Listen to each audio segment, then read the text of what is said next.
인공지능이 세상을 바꾸고 있다. 지난해 말 챗 GPT가 공개된 이후 실생활에 빠르게 녹아들며 우리 사회는 물론 목회 환경까지 변화시키고 있는 인공지능. 이에 따라 한국교회가 미래를 고민하고 인공지능 시대에 뒤따르는 윤리 문제에 관한 신학적 대응 지침을 마련해야 한다는 목소리가 높아지고 있다.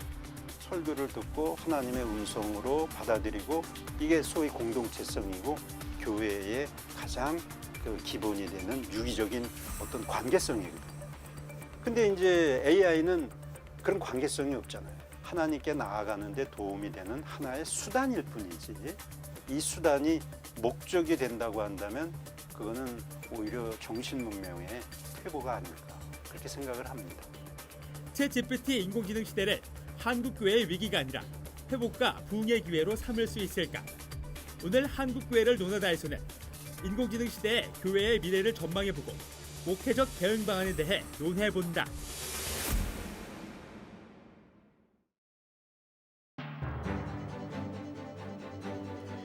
안녕하십니까. 한국교회를 논하다 진행을 맡은 박찬호 교수입니다. 챗 GPT의 등장은 우리를 또 한번 놀라게 했습니다.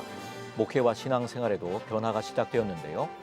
과학기술의 발전에 대한 우려의 목소리도 존재하지만 교회가 과학기술의 발전을 배척한다면 사회를 향한 기독교의 영향력은 점차 감소하게 될 것입니다.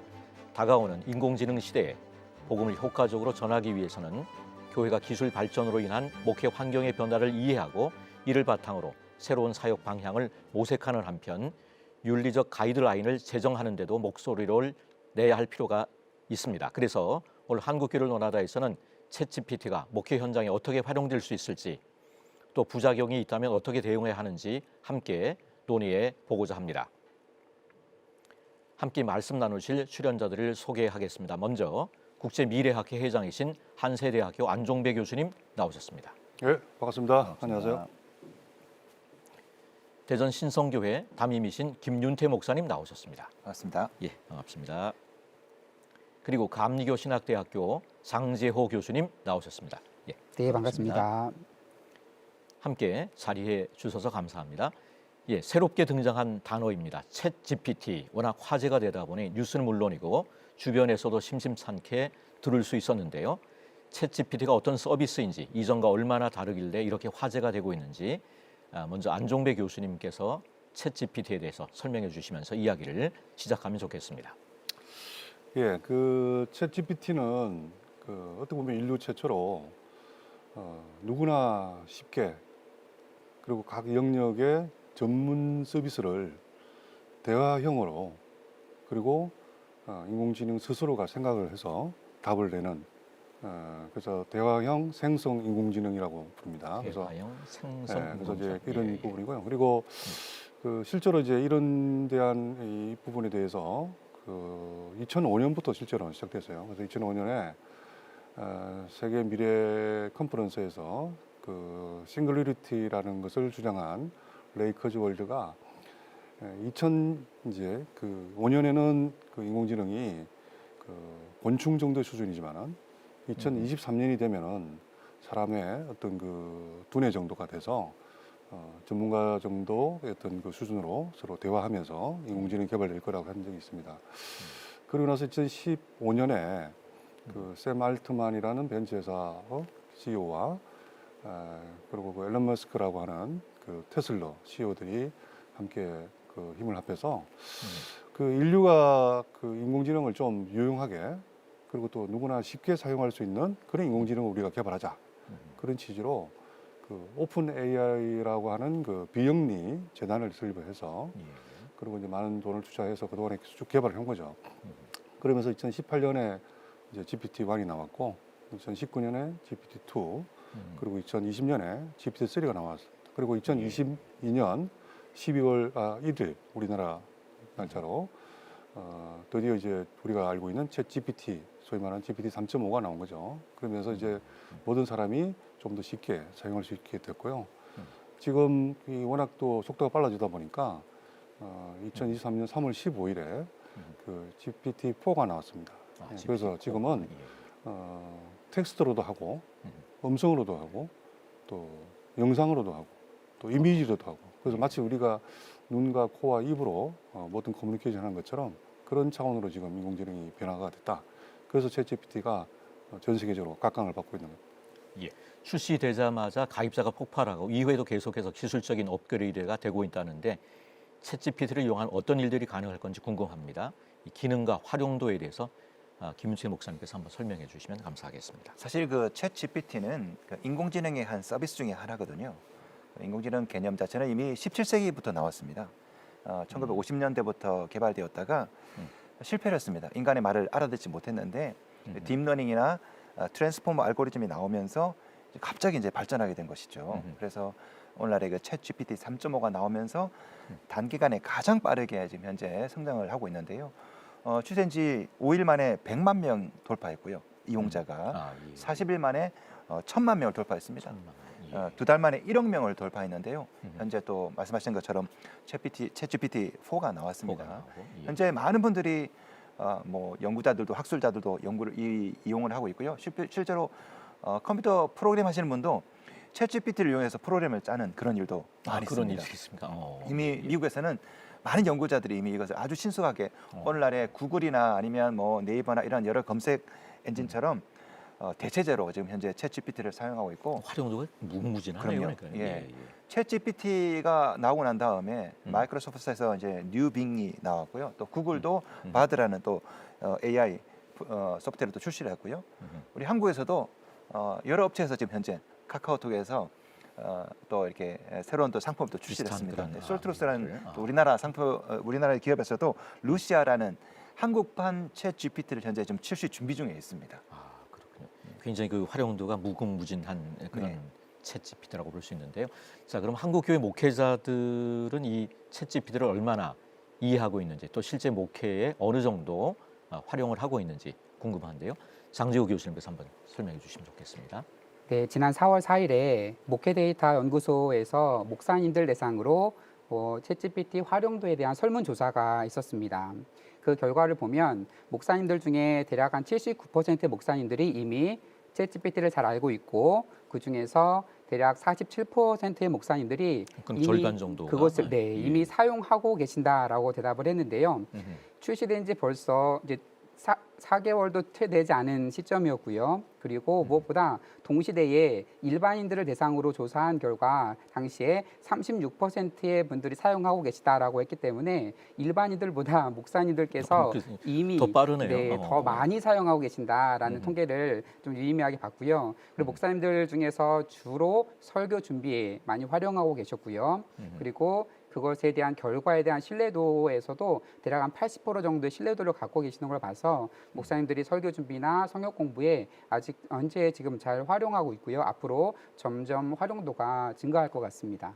굉장히 의외의 결과네요. 일반 사람들보다 목사님들이 더 이렇게 더 앞서서 챗GPT를 활용하고 계신 그런 모습입니다.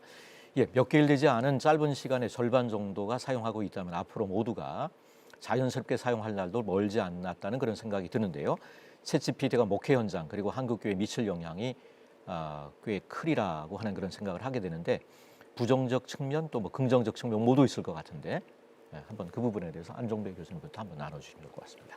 이 챗GPT가 결국 이제 인공지능이 우리 사회에 도입되면은 자연스럽게 이제 우리 목회라든지 또 우리 신앙생활에서 말씀하신 것처럼 굉장히 이제 부정적인 어떤 미래가 점쳐지는 부분도 있고 또 한편에서는 굉장히 긍정적인 그런 미래가 점쳐지는 부분이 있는데요.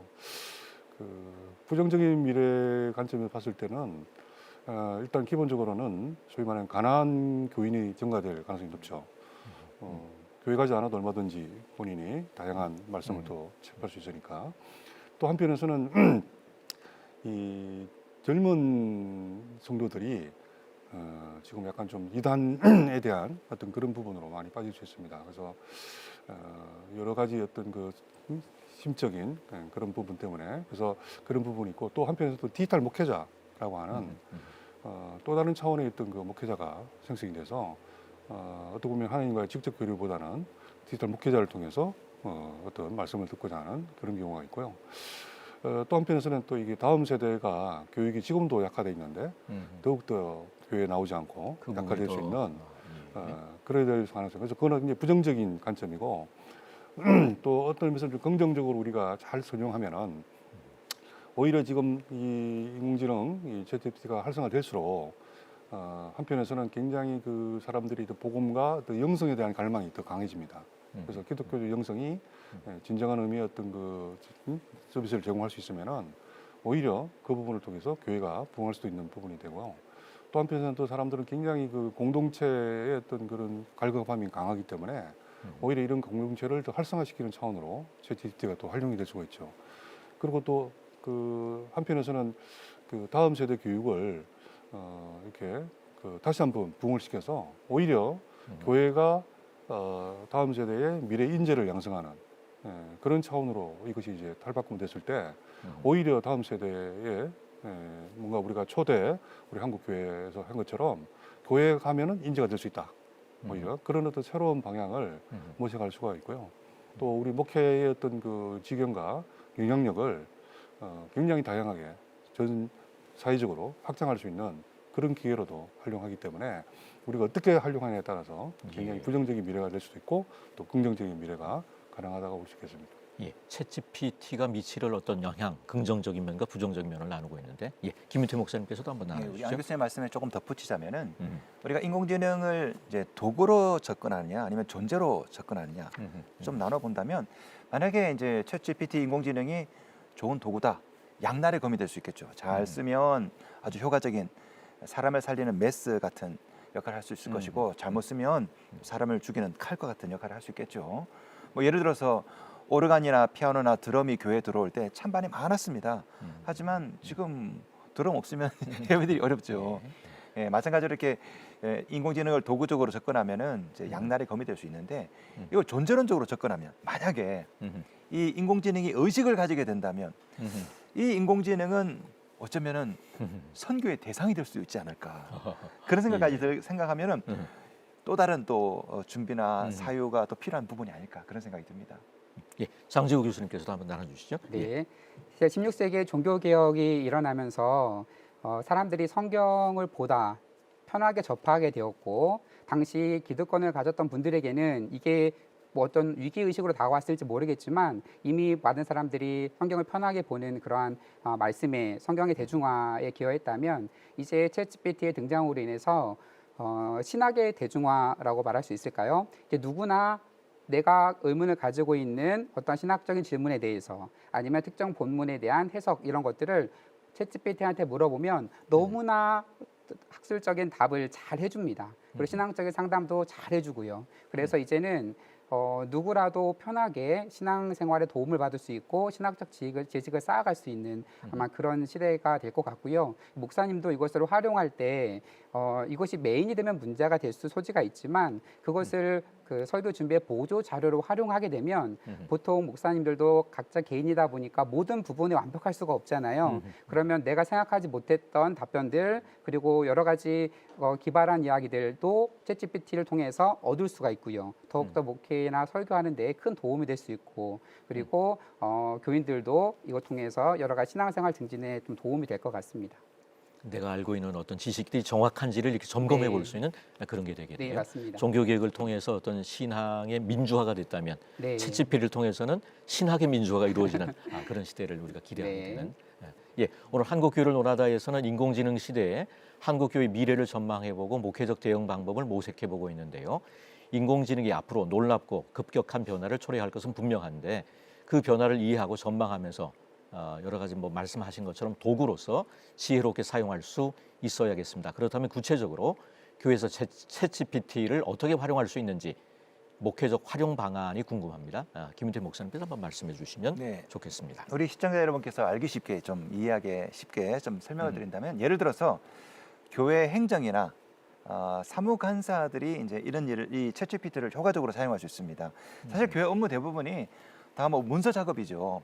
파워포인트 만들고 엑셀 만들고 이런 일들을 인공지능이 이제 알아서 해줄 수 있다는 거죠. 벌써 마이크로소프트 365 그 코파일럿 프로그램이 나왔습니다. 벌써 출시됐는데요. 거기는 말로 파워포인트 만들어 달라고 하면은 만들어 줍니다. 말로 만들어달라고. 예. 제가 굳이 이렇게 어떤 기술이 없다 할지라도 거기서 생일에 관한 뭐 파워포인트 만들어줘 만들어 주거든요. 그러니까 업무가 대폭 줄어드는 것이죠. 또 예를 들어서 목양할 때도 저희 교회 같은 경우도 목양 이제 교회 소프트웨어를 쓰거든요.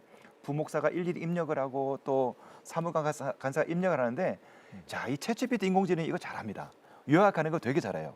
만약에 우리 음성을 받을 수 있는 그런 부분이 이제 추가적으로 업그레이드 된다면은 신방 가서 상담자와 같이 이렇게 대화를 나누면 이것을 알아서 인공지능이 요약을 해주는 거죠. 그리고 그 사람에 맞는 성경 구절이나 목양 지침을 또 조언해 줄 수도 있는 것이고요.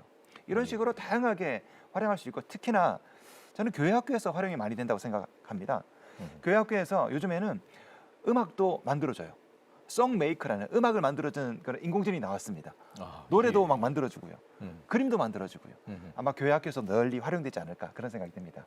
예, 목회 활용 방안에 대해서 얘기하고 있는 장조 교수님께서 한번 나눠주시죠. 네, 교수님, 목사님께 너무나 잘 설명해 주셨고요. 좀 이제 설교와 거기에 조금 포인트를 더 설명을 좀 드린다면 이미 우리가 어떠한 본문을 가지고 검색을 했을 때 여러 가지 다양한 주장들, 다양한 신학적인 내용들을 너무나 잘 설명해줘서 우선 설교 준비와 성경 공부 준비에 도움이 되고요. 우선 교인들 입장에서 보면 사실 그 신학적 주제나 신앙적인 주제를 목사님한테 가서 바로 상담하기가 좀 어려운 부분이 있습니다. 내가 이거 상담을 하는 순간에 내 개인 정보와 내가 이런 거에 문제가 있다는 것이 노출되는 그런 우려가 있는데 그래서 그런 것을 직접 검색을 하게 되면요. 예를 들어서 뭐 술, 담배 문제라든지 직접 상담하기 어려운 주제들도 그런 것을 검색을 하게 되면 거기에 대한 그 나름대로 해결할 수 있는 지혜들도 사실 챗GPT가 준다기보다 여러 좋은 정보들을 잘 융합해서 정보를 주기 때문에 교인들도 자신들이 신앙이나 이런 부분들에 대해서 고민하는 부분들을 더 편하게 목사님한테 가기 어려운 부분들도 주변에 말하기 어려운 부분들도 실질적으로 답을 얻는 데 큰 도움이 될 것 같습니다. 아까 말씀하셨던 이제 존재론적으로 볼 거냐, 뭐 도구로 네. 볼 거냐 이런 부분하고 연결되는 것 같기도 네. 합니다만은 참 그 부분에 대한 이제 우려들 같은 것들 좀 존재하는 것 같고요. 잘 활용하면 많은 도움이 되는 것 같은데. 안정배 교수님께서 한번 나눠주시죠. 크게는 뭐 네 가지 부분에서 예를 들어서 목회 부분에서는 우리 목회하실 때 설교 준비라든지 이럴 때 굉장히 신속하게 자료를 얻을 수 있는 그 자료를 활용해서 이제 설교도 준비하고 또 다양한 활동을 할 수 있죠. 그리고 선교 관점에서도 이게 어떻게 보면은 그 다양한 선교에 관련한 자료나 또 정보 또 한편에서는 전 세계 언어로 이게 다 가능하기 때문에 어떻게 보면 만든 것을 전 세계 적합하게 선교 언어로 변환하는데도 굉장히 도움이 됩니다. 그리고 우리나라에서 챗GPT를 활용할 때는 한국말로 하면 한국말로 되는 해놓고 그걸 전 세계에 번역을 해서 다른 바로 나라에게 예. 보낼 수 있는 거죠. 그리고 또 한편에서는 이제 뭐 둘이 그 공동체 활동을 할 때도 성경 공부를 한다든지 또 자체적인 모임할 때 굉장히 유용하게 사용 가능하고 또 이 교회 학교에서도 말씀하신 것처럼 재밌게 성경에 대한 내용을 함께 모여서 그 이제 같이 이야기도 같이 만들고 웹툰도 만들고 그러면서 성경 내용을 더욱더 익숙하게 학생들 스스로가 각인할 수 있도록 해주는 그런 도움이 될 수 있다. 근데 우리가 조금 주의할 부분은 자칫 잘못하면 이게 워낙 발전을 점점 앞으로도 하고 그러다 보니까 우리가 그것을 이제 오용할 수가 있습니다. 그리고 또 지금 이제 제일 중요한 거는 특히 이제 우리가 설교할 때는 예전에 그 자료를 모집하는 것이 한 7이었고 그거를 이제 설교 만들고 묵상하면서 마지막 하는 게 한 3이었다 그러면은 지금은 이제 3 정도의 투입만 하면은 자료는 얼마든지 쉽게 모아지거든요. 정말 최적의 어떤 이하까지. 그러면 이제 그 남은 7을 오히려 하나님과 대화하고 묵상하고 거기에 대해서 자신의 어떤 그 영혼을 담아서 설교가 돼야 되는데. 근데 자칫 잘못하면 3을 받아가지고 그냥 3을 쓰고 7은 다른 데 쓸 수 있는 거죠. 그러다 보면은 굉장히 심각한 문제가 되는 거죠. 그래서 오히려 우리가 어떻게 보면 항상 우리가 주의할 거는 주체가 우리 사람이 되고 이것을 날 도와주는 수단이고 오히려 이를 통해서 더 많은 시간을 내가 하나님과 교제하고 또 이 성경 말씀을 또 묵상해서 설교라든지 모든 걸 준비할 수 있는 시간을 더 많이 가지게 됐다. 이런 차원으로 선용할 수 있는 그런 노력이 이제 필요하다고 생각합니다. 예, 결국은 이제 사용하는 사람이 어떻게 이제 활용하느냐 이 부분이 아주 관건이 될 것 같은 그런 생각이 드는데요. 예, 우려되는 점이나 문제점에 대한 얘기 장조 교수님께서도 한번 말씀해 주시면 고맙습니다. 그러니까 굉장히 긍정적이고 도움이 될 수 있는 부분이 많지만 또 우려에 대한 부분들도 좀 많이 있습니다. 무엇보다 이제 그 챗GPT는 자료를 기반해서 그 단어를 생성해가는 생성형 AI이다 보니까 기존에 많이 퍼져 있는 자료를 가지고 그것을 답을 도출해 줍니다. 그러다 보니까 소위 말하는 편견이랄까 사회적으로 그런 것들에 좀 노출될 남성 우울증이라든지 여러 가지 차별들에 노출될 우려가 있습니다. 물론 챗GPT에서 그런 것들을 거르는 그걸 하고는 있지만 그런 우려가 있고요. 그 얘기는 설교에도 그대로 적용되는데 설교에서 이러한 어떠한 특정한 본문에 대해서 특정한 방식으로 해석이 많이 퍼져 있다면 그것만 좀 고착화될 그런 우려가 있고요. 특히 이제 이단이나 이런 데에서 잘못된 정보를 이렇게 뿌려놨을 때에 그것을 가져와서 답을 제공해주면 이단 사상에 그것을 다 걸러내지 못할 경우에 좀 노출될 우려가 있고요. 무엇보다도 말씀하시니까 제가 예. 이전에 네이버에 이제 어떤 단체가 이단이냐 그랬더니 답을 다는데 그 이단 단체가 들어서 막 그냥 댓글을 달아버리는 거예요. 맞습니다. 그러니까 분별이 안 되더라고요. 네, 그래서 이거를 아. 다 모든 목사님들이 다 이단에 대해서 각 이단에 대해서 전문가가 되기가 쉽지 않은 상황임을 고려하면 그것을 이제 걸러내려다고 좀 필요할 그게 것 같고요. 그리고 표절 문제에 아무래도 그대로 갖고 오지 않는다 하더라도 정보를 가져오기 때문에 어디서 갖고 왔는지 잘 모르는 상황 속에서 의도치 않게 표절을 할 수 있는 그런 문제가 발생할 수 있고요. 가장 중요한 문제는 이제 설교라는 것은 그 교회에 맞게 그 교회에 하나님 주신 음성을 이제 전달하는 그러한 도구, 그러한 수단인데 그렇다 보면 이러한 그 설교는 사실 매번 새로워야 되거든요. 매번 새로워야 되고 설교는 그 교회에 맞는 매번 새로운 메시지가 선포되어야 되는데 기존에 많이 했던 것들에 대한 자료를 바탕으로 된다면 문제가 될 것 같고요. 이 모든 우려들을 한 번에 해소할 수 있는 방법이 이것을 보조 자료로 활용하고 항상 정보를 체크하고 이것이 잘못되었는지 잘 됐는지 이 정보가 맞는지를 검색해가며 설교자가 메인으로 준비하되 보조 자료로서만 든다면 이런 모든 문제점들이 다소 좀 해소될 수 있을 것 같습니다. 예, 챗GPT의 목회적 활용에 대한 여러 가지 우려되는 점, 문제점. 예, 김우태 목사님께서도 한번 나눠주시죠. 예, 챗GPT가 거짓말을 합니다. 혹시 들어보셨어요? 아, 거짓말할까? 예, 이것을 할루시네이션이라고 하는데요. 예, 예. 이 트랜스포머 알고리즘 자체가 어허. 이렇게 확률적으로 만들어내는 겁니다. 나는 너를 사랑한다면 나는 다음에 나올 단어를 확률적으로 나는 너를 다음에 사랑한다, 좋아한다, 확률적으로 그렇게 말을 만들어내는 구조이기 때문에 알고리즘 특성상 거짓말을 할 수가 있어요. 그러니까 정보가 예. 부정확할 수 있다는 것이죠. 항상 체크를 해야 되고요. 제가 가장 우려하는 점은 사실은 과몰입입니다. 과몰입. 예, 목회자나 성도들이 지금도 저희들이 뭘 할까 하면은 뭐 검색을 하지 않습니까? 구글이나 네이버에. 예. 어쩌면 인공지능에 과하게 몰입되고 의존하지 않을까. 옛날에는 설교 준비할 때 기도원 같습니다.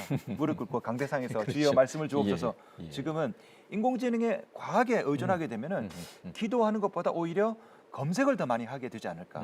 저는 과몰입, 과오존, 오남용 저는 이런 부분들이 조금 걱정이 됩니다. 아, 참 어려운 부분입니다. 그게 이제 의지하다 보면 더 많이 의지하게 되고 주님 의지하지 않고 이제 챗GPT를 많이 의지하게 되는 그런 문제점이 있군요. 예. 예, 그게 이제 자연스럽게 연결되면은 가신이 되는 거죠. 과신. 예, 그래서 거의 이 챗GPT 인공지능을 그냥 어떻게 보면 그냥 믿어버리는 모든 걸 그리고 거기에 따라서 나오는 결과를 그대로 사용하고 예, 그래서 이제 어떻게 보면 그 AI가 신이 된다는 말이 있습니다. 그래서 나중에는 오히려 AI 자체가 하나의 또 이단 단체가 될 수도 있고 또 한편에서는 또 이 가스라이팅을 당하는 거죠. 챗GPT는 우리의 심정을 그 인공지능은 잘 압니다. 오히려. 그래서 우리가 했던 여러 가지 그 대화하는 내용이나 이런 걸 다 파악을 해서 우리가 좀 어떻게 보면은 이제 마음을 조정할 수도 있어요. 그래서 자칫 우리가 너무 가신하다 보면은 오히려 AI를 또 다른 신으로 또 우리도 모르게 그냥 가스라이팅 돼서 그냥 AI가 시키는 대로 답이 나온 대로 그냥 가서 그대로 설교하고 그대로 하고 이렇게 하다 보면은 우리도 모르게 이제 그 이용되는 거죠. 악용되는 거고. 그래서 아까 우리 목사님들께서 말씀하신 것처럼 항상 우리가 검증하고 더 많은 시간을 하나님과 묵상하면서 또 말씀을 묵상하면서 지내는 시간을 오히려 갖는 그런 기회는 도와주는 그런 도구로만 이용해야 된다. 그걸 항상 우리가 생각을 해야 되겠습니다. 예. 목회자뿐 아니라 일반 성도들도 챗GPT를 점점 더 많이 사용하게 될 텐데요. 이미 주님 AI 같은 서비스들이 등장해서 신앙적 고민을 목사님이 아니라 AI에게 질문하는 성도들이 늘고 있다고 하는데 이 부분과 관련해서 좀 의논을 좀 할 필요가 있을 것 같은데요. 안 교수님부터 한번 하시면 좋을 것 같습니다. 예, 그래서 말씀드린 것처럼 이미 이제 우리 신앙 상담이라든지 이런 것들도 굉장히 어떤 의미에서는 참 친절하게 잘 해주거든요. 그렇기 때문에 챗GPT에서 그런 상담도 하면서 이렇게 지낼 수가 있는데 그래서 어쨌든 성도님들도 이제 어떻게 보면은 이제 기본적인 상담이야 이제 하지만은 정말 그 또 영적인 그런 부분에 대한 상담 이런 것들은 목회자를 통해서 해서 이거는 영적 흐름이 흘러야 서로가 이렇게 정말 거기 하나님께서 역사하시는 부분이지. 어차피 그 챗GPT는 하나의 미디어입니다, 미디어. 미디어라는 것 자체가 원래 원조의 어떤 의미 자체는 약간 그 좋은 말로는 대제사장, 나쁜 말로는 무당의 기능이 있어요. 그래서 어떤 보면 어떤 흐름을 막고 중간에서 매개해 주는 거예요. 그렇기 때문에 우리는 직접 어떻게 보면은 우리 예수님으로 인해서 우리는 직접적인 교류가 가능하잖아요. 거기 그렇게 하기 위해서는 상담을 하든 목회 관련한 여러 가지 우리가 이제 특히 성도들이 할 때는 그 하나님과 직접 교류할 수 있는 그런 통로는 결국은 이제 목회자들하고 같이 협의할 때 그게 영적 흐름이 보이잖아요. 두세 명이 모였을 때 하나님께서 함께 하신다는 것처럼 그런 관점으로 우리가 챗GPT를 상담을 활용하든 이렇게 해야지 그게 너무 가신하고 가오전하면은 문제가 있다 그렇게 생각이 듭니다. 예. 주님 AI 뭐 이런 서비스들이 있나 보죠. 예. 김은태 목사님께서 한번 이 부분 뭐 주님 AI에다가 제가 물어봤습니다. 예. 제가 햄버거를 먹어도 될까요? 아, 답을 쫙 해줍니다. 너무 깜짝 놀랐습니다. 이제 그런 AI에 성도들이 많이 의존을 하다 보면은 저는 한 가지 걱정이 영성이 좀 약화되지 않을까. 또 우리 신앙이 지나치게 지성적으로만 흘러가게 되지 않을까. 정보, 인포메이션 위주로. 사실은 우리는 인포메이션이 아니라 신앙은 포메이션에 관한 거죠. 근데 자꾸만 지식적으로만 이제 접근할 수 있는 것이죠. 정보가 아니고 이제 형성이라든가 뭐 이런 부분, 포메이션 쪽으로. 예를 들어서 11조의 유래, 11조의 방법, 11조의 유익점을 쭉 아는 것보다 중요한 것은 11조를 하는 거거든요. 근데 이제 인공지능에 너무 과하게 의존하다 보면은 그런 인포메이션에 대해서는 굉장히 해박할 수 있지만 정작 행해야 될 때 행하지 않는 우리의 신앙이 머리로 알고 그렇죠. 끝나는 인포메이션적인 그런 지성적인 예. 것으로 이렇게 흘러갈 우려가 있기 때문에 우리 청취자 여러분은 너무 과하게 의존하지 않도록 늘 조심해야 되고 특별히 저는 제가 염려되는 부분들은 그레스 데이비라는 유명한 종교사회학자가 그런 얘기를 했습니다. 요즘에 신앙인을 believing without belonging 소속이 없는 믿음이라고 표현한 적이 있는데요. 많은 교인들이 이제 챗GPT 같은 인공지능에 의존하다 보면 교회에 소속되기보다는 플로팅 크리스찬이라고 그러죠. 둥둥 떠다니는 그런 크리스찬. 그러니까 교회에 뿌리를 내리지 않는 그런 신앙으로 흘러갈 우려가 있기 때문에 각별하게 주의하고 또 조심해야 될 필요가 있지 않나 생각이 듭니다. 예. 장재호 교수님께서도 한번. 이 예, 부분. 저도 주님 AI를 사용해 보니까 정말 그 GPT 기반으로 답도 잘해주고 관련된 성경 구절을 찾아주고 기도문도 써주고 하면서 하나 큐티집을 만들어주거든요. 질문 하나당 너무 잘 돼 있어요. 사실 근데 이보다 먼저 그 스위스에서 임팩트온이라고 하는 회사가 그 비오 신부라고 하는 하나의 프로그램 가상 신부님을 먼저 만든 만들었는데요. 거군요. 사실 어떤 식으로 만드냐면 이 신부님이 하셨던 말들, 썼던 글들 이런 것들을 다 넣어놓고 어떤 상담을 요청하면 이 신부님이 대답했을 법한 대로 답변을 해주는 거죠. 그러니까 앞으로 우리나라에도 그런 일들이 일어날 것 같은데 예를 들어서 예를 들어 한 유기성 목사님이라고 하면 그 목사님한테 내가 상담을 받고 싶은데 직접 받기에는 너무나 그런데 그분이 했던 말들 그 책들, 설교들 이런 것들이 다 들어가 있어서 어떠한 상담을 하더라도 그분의 신학 배경과 그분이라면 이런 답을 할 것 같은 그런 답을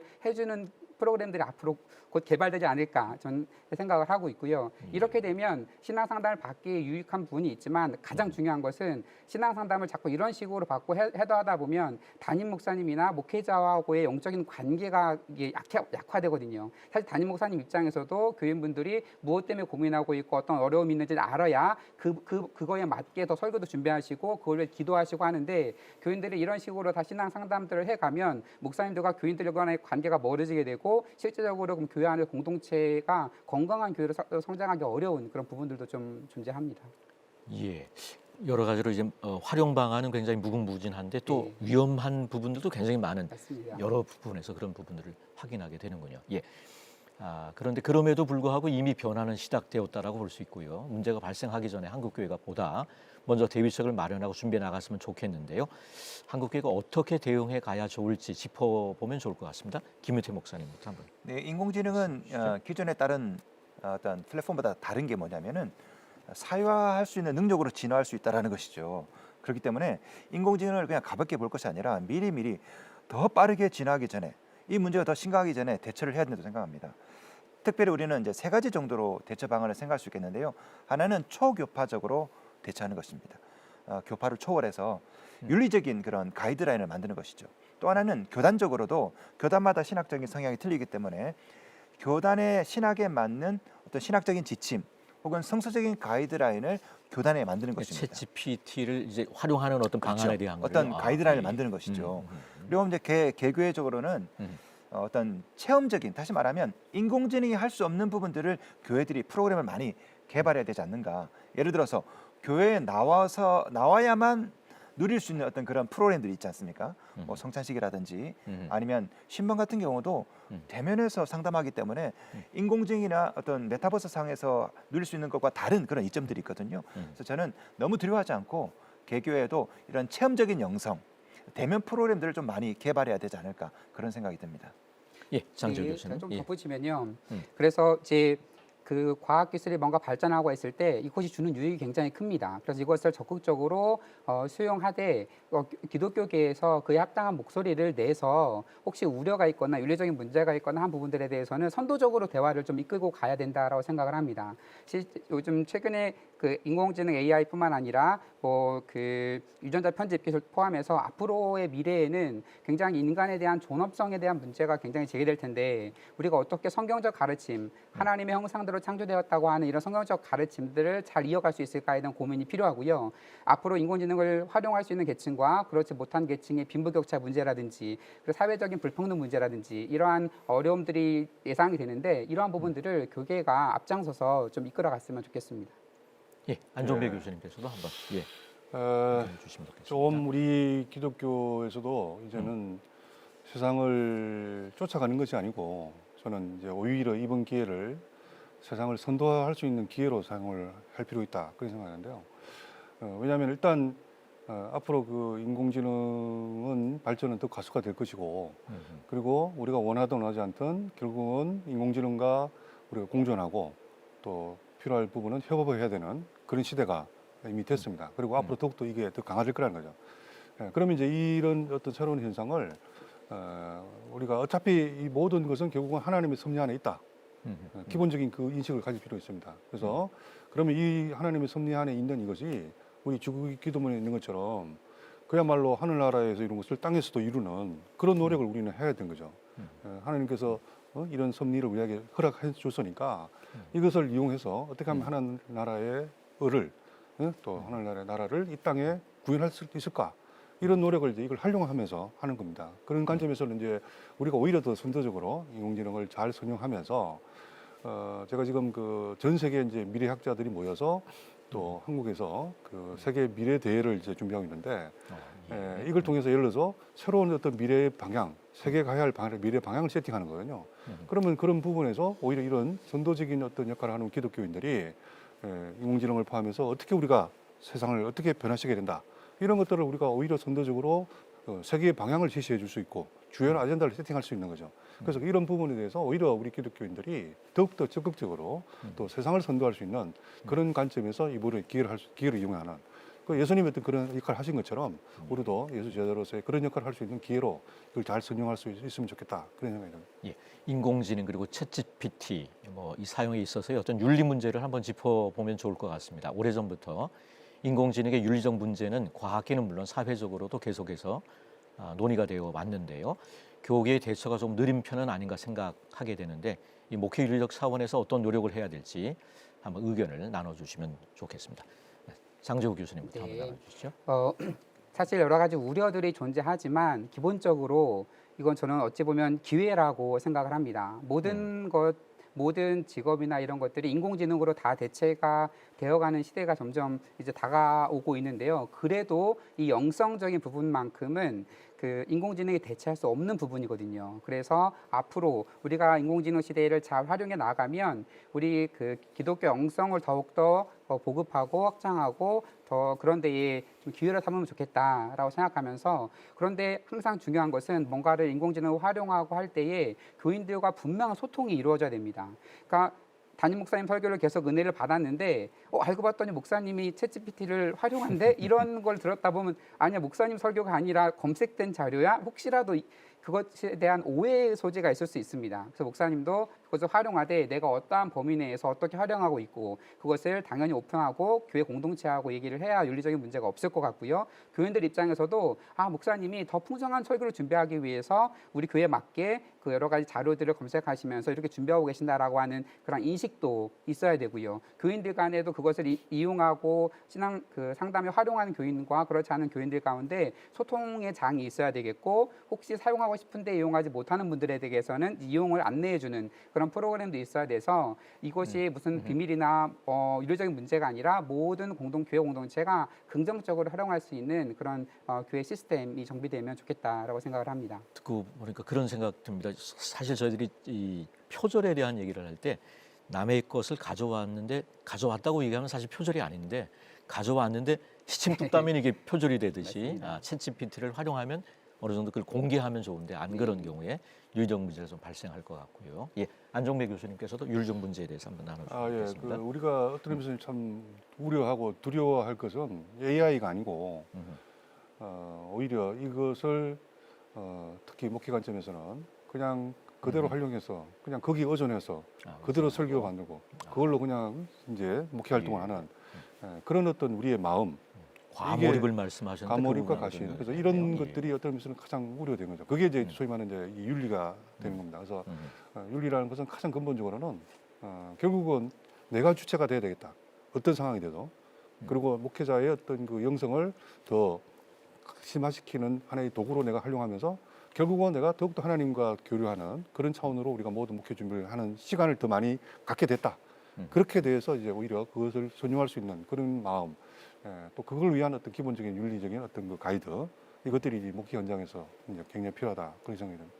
예, 김재현 목사님께서도 한번. 라이널드 리버가 도덕적 인간과 비도덕적 사회라는 책을 썼는데 아주 유명한 책인데요. 예. 그 책에 보면은 인간이 개인적으로 저지를 수 없는 그런 어떤 잘못이나 비윤리적인 일들을 집단의 차원에서는 얼마든지 행할 수 있거든요. 예를 들어서 전쟁 같은 경우 사람을 죽일 수 없지만 전쟁 때는 막 사람을 죽이거든요. 자, 이 챗GPT 같은 인공지능이 이렇게 악용될 수 있는 우려가 있습니다.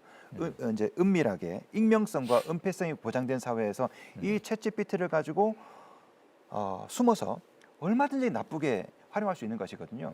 그렇기 때문에 저는 하루속히 좀 윤리적인 지침을 좀 마련해야 되지 않을까. 실제로 2020년도에 이미 로마 카톨릭은 AI 인공지능에 관한 윤리 지침을 만들어서 발표를 했습니다. 3년 전에. 자, 이번에 우리 개신교도 어쩌면 이 프로그램이 좀 시작이 되어서 좀 교파를 초월해서 윤리 지침을 좀 만들어서 성도들에게, 목회자에게 혹은 지역 교회에 적절한 가이드라인을 좀 제시해주면 어떨까? 윤리적 가이드라인을. 그렇죠. 예, 예. 그러니까 변화된 사회에서 사실은 그런 가이드라인을 제시해주지 않는 것이 더 나쁜 것 같아요. 하루속히 그런 윤리적인 가이드라인 혹은 신학적인 지침, 성서적인 가이드라인을 만들어서 제시하는 것이 필요하지 않을까? 저는 그렇게 생각합니다. 예, 과학 기술이 발전할수록 한국 교회는 보다 더 영성에 집중하고 본질을 회복해야 하지 않을까 싶은데요. 자, 인공지능 시대 한국 교회 부흥을 위한 혁신 방향이 무엇일지, 자, 한국 교회 과제에 대해서 한 말씀씩 해주면서 마무리하면 좋을 것 같습니다. 예, 안종배 교수님부터.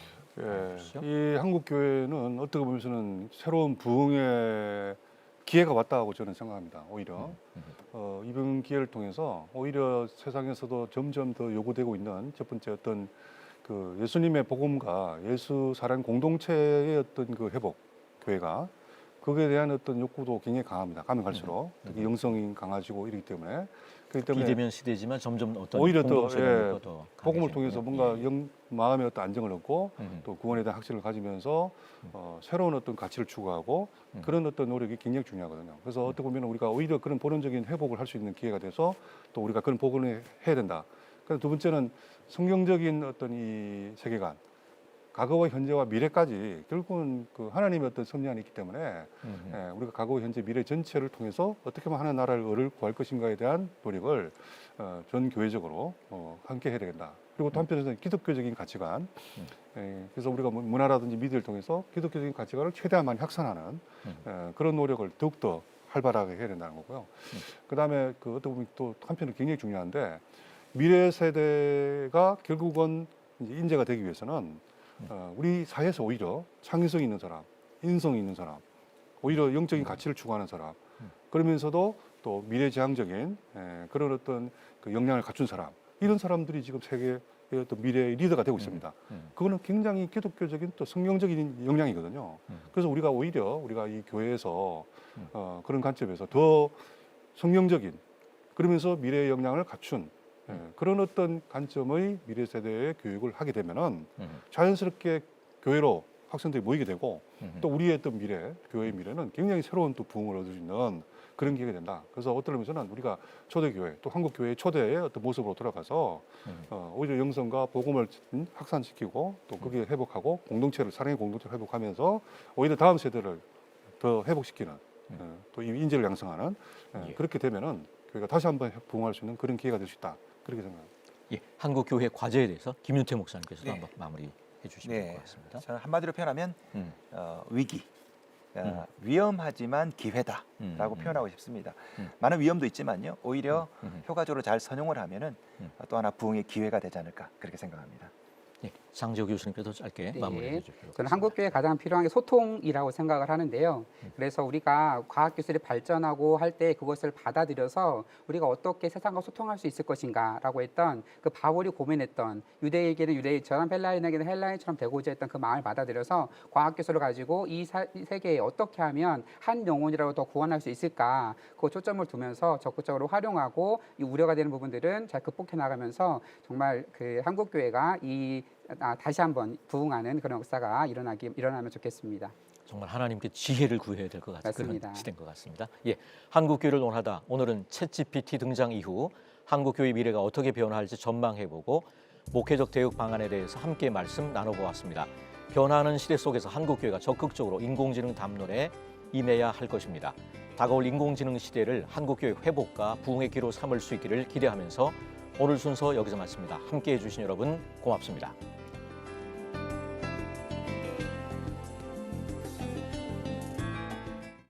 이 프로그램은 여러분의 미디어 선교 후원으로 제작되었습니다. 선교는 사명, 후원은 동역. 당신도 복음을 전할 수 있습니다. 선교 후원 02-6333-1003번